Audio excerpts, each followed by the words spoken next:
श्री स्वामी समर्थ. मी शीतल तुम्हा सगळ्यांचं स्वागत करते माझ्या यूट्यूब चॅनल शीतल्स कॉर्नरमध्ये. थोड्याच दिवसांवर दिवाळी येऊन ठेपली आहे आणि दिवाळी म्हटलं की साफसफाई ही आलीच. काल रात्री बऱ्यापैकी सामान घेऊन आले होते दिवाळीचं, जसं की मैदा, रवा किंवा पोहे अशा साऱ्या गोष्टी.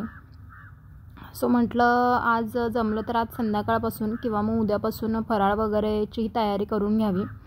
कारण जरी मी आणि अर्चू गावाला जाणार असलो तरी अर्चितच्या बाबांना सुट्टी नसते दिवाळीला. सो मग ते इथेच थांबणार होते आणि त्यांना फराळ दिवाळीचा प्रचंड आवडतो. त्यामुळे मग मी त्यांच्यासाठी दरवर्षी फराळ करून मगच जाते. त्यामुळे मग म्हटलं अगोदर सगळी साफसफाई करून घ्यावी, म्हणजे मग फराळाची सुरुवात करता येईल. आणि अर्चीच्या बाबांचा डबा वगैरे दिला आणि अर्चू झोपला होता म्हणून म्हटलं पटकन सगळं क्लिनिंग करून घ्यावं. पण मम्मा उठून गेली शेजारून की लगेच 5-10 मिनटात आम्ही पण उठून येतो. त्यामुळे अर्चूही असा उठून आला होता. सो मग त्याला घेऊनच बऱ्यापैकी सुरुवातीचं क्लिनिंग केलं सगळं. ॲक्च्युली मी ऑलरेडी एक 4-5 दिवसांपूर्वीच आतमधून सगळं क्लीन करून घेतलं होतं. त्यामुळे ह्यावेळी क्रॉकरी युनिट्स वगैरे आतून क्लीन नाही केले, फक्त वरवरून पुसून घेतले. त्यानंतर मग सगळ्यात महत्त्वाचं किचनमधलं क्लिनिंग असतं ते या भरण्यांचं. कारण हे आम्ही असं ओपन ठेवते की पटकन हँडी असाव्या म्हणून. पण मग थोडंसं धूळ बसते आणि मग झाकणं थोडी खराब होतात त्याची. आणि ॲक्च्युली होतं असं की प्रत्येक वेळी खरं तर कुठलीही भरणी रिफिल करताना म्हणजे सपोज मिठाची भरणी असेल, मीठ संपलं की त्याच्यात पुन्हा मीठ काढण्या अगोदर मी डेफिनेटली ती भरणी स्वच्छ घासून पुसून क्लीन करते, ड्राय करते आणि मगच नंतर मीठ काढते. सो हा एक अलिखित नियमच आहे आमच्या घरात. म्हणजे कुठलीही गोष्ट संपली की लगेच त्याच्यात ती काढत नाही आम्ही. त्याचा तो डबा बरणी जे काही असेल पहिलं स्वच्छ घासून पुसून कोरडं करायचं आणि मगच त्याच्यात ती वस्तू काढायची. अगदी दळणं करतानाही पहिलं दळण संपलं की दुसऱ्या वेळी दळण देण्याच्या अगोदर मी ते डबे पहिल्यांदा घासते, पुसते आणि छान सुकून मगच पुढचं दळण दळून आणते, जेणेकरून किडा आळी असले काही प्रकार होत नाहीत. कारण पहिलं जे काही आपण धान्य ठेवलेलं असेल किंवा पीठ ठेवलेलं असेल त्याचा जर अंश राहिला तर त्याच्यामुळे आळ्या वगैरे होऊ शकतात.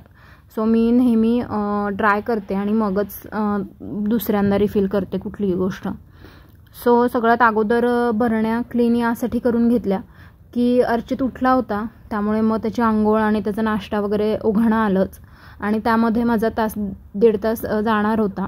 त्यामुळे मग म्हटलं अगोदर भरण्या क्लीन करून घेतल्या तर 1.5-2 तास मला मिळतील, जेणेकरून त्या भरण्या छान सुकल्या जातील आणि मग नंतर मी त्या रिफिल करू शकेन. तर त्या घासल्यावरही मी ॲक्च्युली ड्राय पेपरवरती उपड्या टाकल्या होत्या. त्यानंतर स्वच्छ कॉटनच्या फडक्यानेही पुसून मग सुकायला ठेवल्या, जेणेकरून त्या लवकर सुकाव्यात. आणि अर्चूला त्याची गाडी काढून दिली होती, त्यामुळे तो व्यवस्थित छान खेळत बसला होता. त्यामुळे मग म्हटलं पटकन ॲटलिस्ट एका साईडचं तरी किचन स्वच्छ करून घ्यावं. पूर्ण किचन तर एकाच दिवसात क्लीन झालं नसतं कारण अर्चू उठला होता. त्यामुळे मग एका साईडचं सगळं किचन व्यवस्थित क्लीन करून घेतलं. स्टाईल्स वगैरेही क्लीन केल्या. स्टाईल्सना आमच्यात थोड्याशा अशा खाचा आहेत, सो तिथं व्यवस्थित प्रॉपर क्लिनिंग करायला लागतं. प्लस कट्टा वगैरेही सगळा क्लीन करून घेतला. शक्यतो मी ताऱ्याच्या चोथ्याने घासते कट्टा, जेणेकरून स्वयंपाकाचं जे काही चिकट वगैरे उडलं असेल पटकन इझिली निघतं. आणि कॉलिनचं स्प्रे अगोदर फवारून ठेवते 5 मिनटं आणि त्यानंतर मग होऊन जातं सगळं क्लीन. त्यानंतर मग अर्चूला छान नाश्ता केला, त्याची आंघोळ वगैरे सगळं झालं होतं आणि आज साहेबांना चपाती खायची होती, त्यामुळे मग त्याला चपाती वगैरे करून दिली होती. त्यामुळे किचनवर ॲक्च्युली खूप पसारा झाला होता. आणि जेव्हा आपण या सगळ्या भरण्या काढतो तर मग त्यातलं थोडं सामान सगळ्या कशात ठेवावं लागतं डब्यांमध्ये वगैरे. त्यामुळे मग किचन कट्टा पूर्ण भरून गेलेला.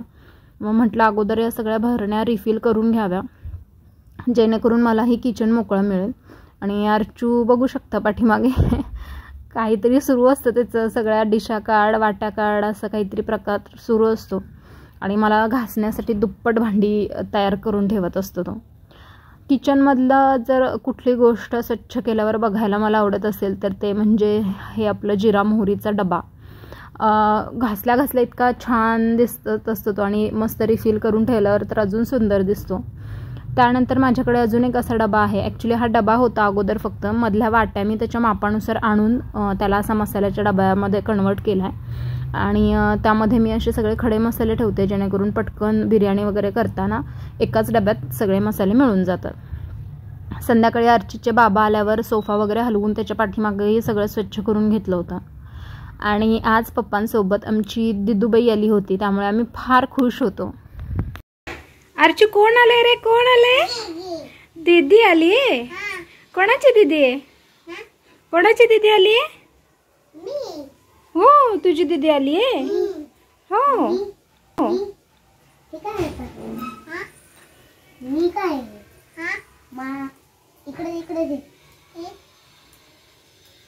त्याला माझं म्हणता येत नाही ना, म्हणून तो मी म्हणतो है ना. अर्चू, कोण आले रे बाळा? दीदी आहे. हो.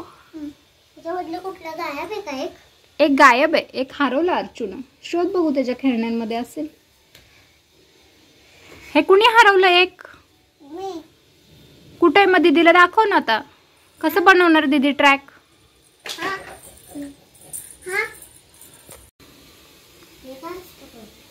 कोणी तोडलं ते? हो.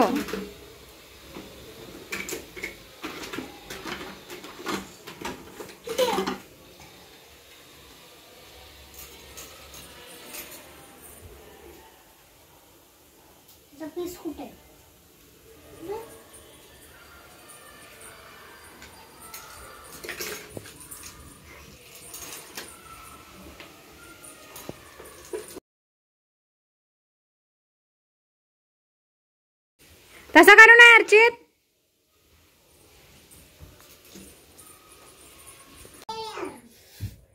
अर्चू, रिमोट ठेव बाजूला आणि मग खेळा.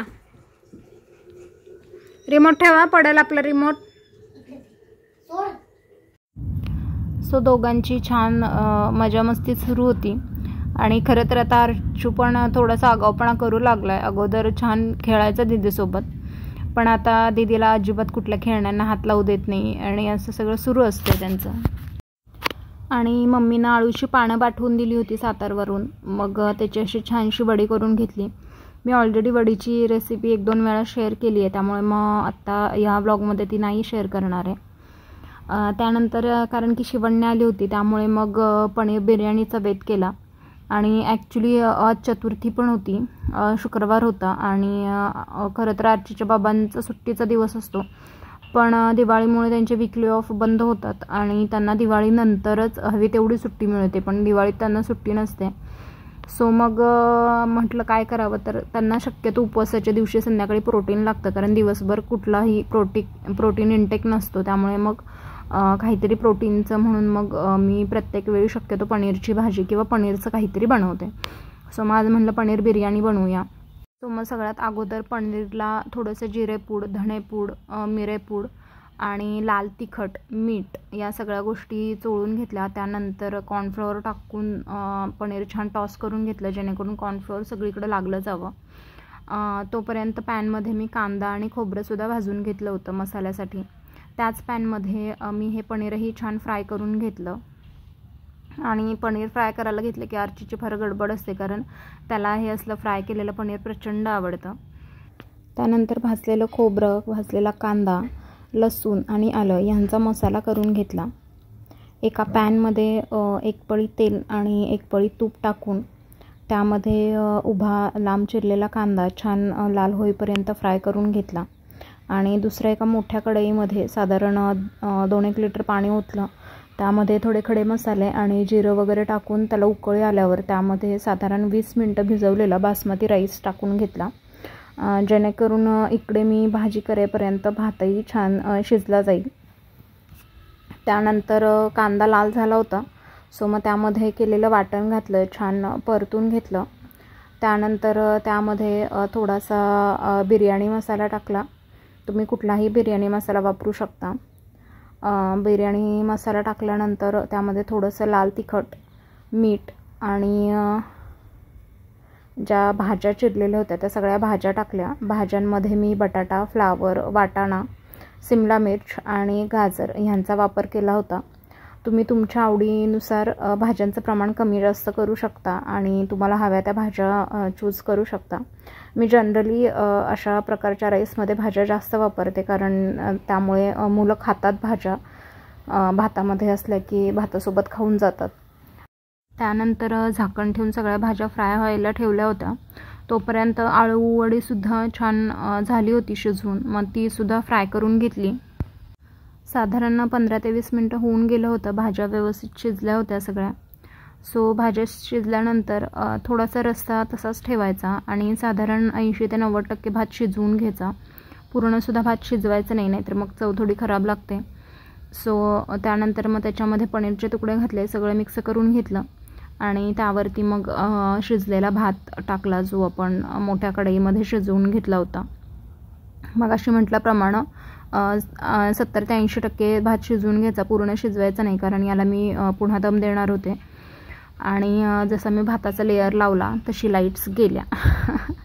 सो हे आता नेहमीचंच झालं आहे, माहीत नाही का आजकाल सतत लाईट्स जातात. आणि त्यानंतर वरूनही असे छान पनीरचे तुकडे टाकले आणि ठेवून साधारण एक 15 ते 20 मिनिटांसाठी छान दम दिला. त्यानंतर लाईट्स आल्या आणि पुन्हा एकदा जसं आम्ही जेवायला घ्यायला गेलो तसं परत लाईट्स गेल्या. आणि खरं तर मी मुलांना म्हणत होते की आपण थोडा वेळ थांबूया जेवायला, पण त्यांना दोघांनाही खूप भूक लागली होती. मग म्हटलं जाऊ दे आता. सो मग छान मुलांसोबत कॅन्डल लाईट डिनर केला आणि दोघांनाही खरं तर राईस खूप आवडला.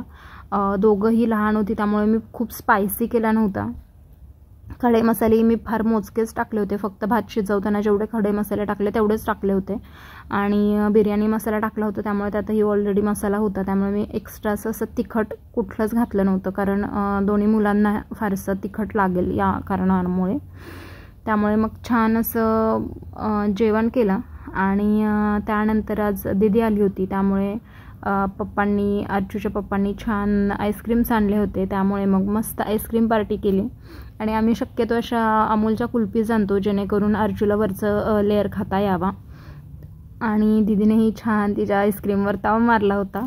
त्यानंतर आज चतुर्थी होती, म्हणून खाली जाऊन बाप्पाचंही दर्शन घेऊन आलो, कारण बऱ्यापैकी लेट झाला होता आणि शिवण्या जाणार होती ॲक्च्युली, म्हणून आम्ही थांबलो. नाहीतर अगोदरच खरं तर दर्शनाला जाणार होतो, पण दादा येणार होता. सो असं नको व्हायला की आम्ही खाली गेलो आणि मग तो आला, त्यामुळे मग थोडं वेट केलं. आणि मग शिवण्या गेल्यावर मग जेवण झाल्यावर छान राऊंड मारून बाप्पाचं दर्शन घेत असा संपला आमचा आजचा दिवस. तुम्हाला जर माझे व्हिडिओज आवडत असतील तर माझ्या चॅनलला लाईक, शेअर आणि सबस्क्राईब नक्की करा. Thanks for watching.